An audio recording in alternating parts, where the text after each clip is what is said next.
பகுஜன் சமாஜ் கட்சியின் மாநில தலைவரான ஆம்ஸ்ட்ராங் சென்னையில் அவரது வீட்டின் அருகில் அடையாளம் தெரியாத நபர்களால் வெட்டி கொலை செய்யப்பட்ட நிலையில் போலீசாரும் அங்கு குவிக்கப்பட்டிருக்கிறார்கள். களத்திலிருந்து விவரங்களை வழங்கிக் கொண்டிருக்கிறார் எம்முடைய செய்தியாளர் வெங்கட்ரமணன். தொடர்ந்து அங்கு சூழல் எப்படி இருக்கிறது? வணக்கம். பகுஜன் சமாஜ் கட்சியுடைய மாநில தலைவர் நேற்று வெற்றி படுகொலை செய்யப்பட்டார். இந்நிலையில் நேற்று இரவே அவரது உடல் ராஜீவ்காந்தி மருத்துவமனைக்கு கொண்டு வரப்பட்டது.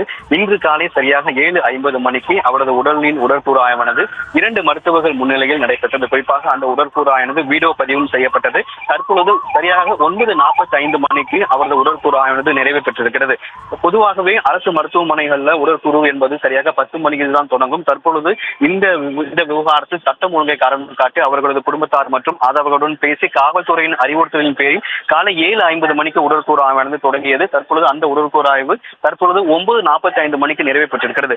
இந்த உடற்கூறு ஆய்வு 2 மருத்துவ தலைமையில் நடைபெற்றது. குறிப்பாக இது வீடியோ பதிவும் செய்யப்பட்டிருக்கிறது. உடற்கூறு ஆய்வு முடிஞ்சிருக்கக்கூடிய இந்த சூழ்நிலையில் அந்த கட்சியை சேர்ந்த ஆதரவாளர்கள் உண்மையான நபர்களை கைது செய்ய வலியுறுத்தி தற்பொழுது ராஜீவ்காந்தி மருத்துவமனைக்கு வெளியே இருக்கக்கூடிய அந்த சாலைகளில் இரு புறங்களிலும் அமர்ந்து தற்பொழுது ஆர்ப்பாட்டத்தில் ஈடுபட்டு வருகிறார்கள். குறிப்பாக உண்மையான குற்றவாளியை கைது செய்யும் வரை நாங்கள் உடலை பெற்றுக் கொள்ள மாட்டோம் எனவும் இந்த வழக்கை சிபிஐக்கு மாற்ற வேண்டும் என்கின்ற கோஷங்களை எழுப்பியும் தற்பொழுது அவர்கள் ஆர்ப்பாட்டத்தில் ஈடுபட்டு வருகிறார்கள். குறிப்பாக சாலையின் இரு மார்க்கத்திலும் அமர்ந்து அவர்கள் ஆர்ப்பாட்டத்தில் ஈடுபடக்கூடிய சூழ்நிலையில் அவர்கள் காவல்துறையினர் பேச்சுவார்த்தை நடத்தி அவர்களை ஒரு ஓரமாக அழைத்து வந்து சாலையின் நடுவே போராட்டத்தில் ஈடுபட முயன்றார்கள். இதனால் போக்குவரத்து சற்று சீர் செய்யப்பட்டது. தற்பொழுது முழுவதுமாக சாலையை அழைத்து அவர்கள் இந்த ஒரு போராட்டத்தில் மீண்டும் ஈடுபட்டு வருகிறார்கள். இதனால் இந்த பகுதியில் மீண்டும் ஒரு போக்குவரத்து நெரிசல் என்பது ஏற்பட்டிருக்கிறது.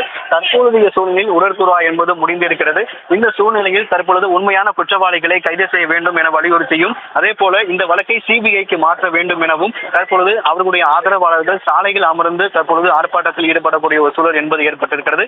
ஆர்ப்பாட்டத்தில் ஈடுபடக்கூடிய நபர்களை அப்புறப்படுத்துவதற்காக காவல்துறையினர் அதிக அளவு இந்த பகுதியில் குவிக்கப்பட்டிருக்கிறார்கள். உடற்கூறு முடிந்திருக்கக்கூடிய சூழ்நிலையில் இந்த வழக்கில் சம்பந்தப்பட்ட உண்மையான குற்றவாளிகளை கைது செய்ய வேண்டும் என தற்பொழுது அவர்கள் சாலை மறியலில் ஈடுபட்டு வருகிறார்கள். உடற்கூறு ஆய்வு என்பது தற்போது நிறைவு பெற்றிருக்கக்கூடிய சூழ்நிலையில் அவருடைய ஆதரவாளர்கள் மறியலில் ஈடுபட்டிருக்கக்கூடிய சம்பவம் இந்த பகுதியில் ஒரு பரபரப்பான சூழலை ஏற்படுத்தி இருக்கிறது. செய்திகளை உடனுக்குடனும் துல்லியமாகவும் தெரிந்து கொள்ள சப்ஸ்கிரைப் பண்ணுங்க.